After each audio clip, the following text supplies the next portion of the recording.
преславного чудесе, о таинства неизреченного, слепорожденная Матрона преславная,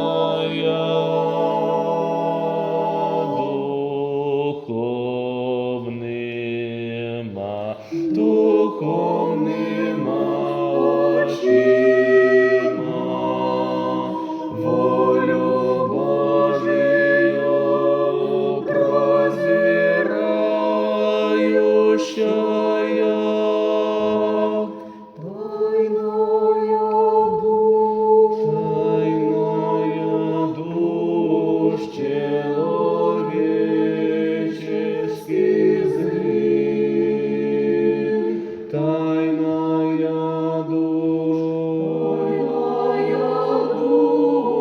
человеческих зрим, и помощи зрявною, кое потребною подает.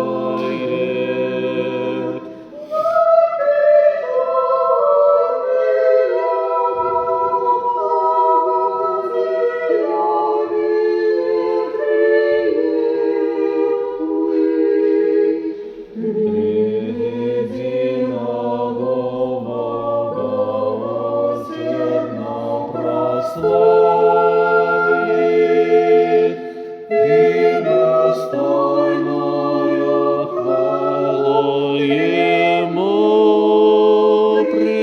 принесе.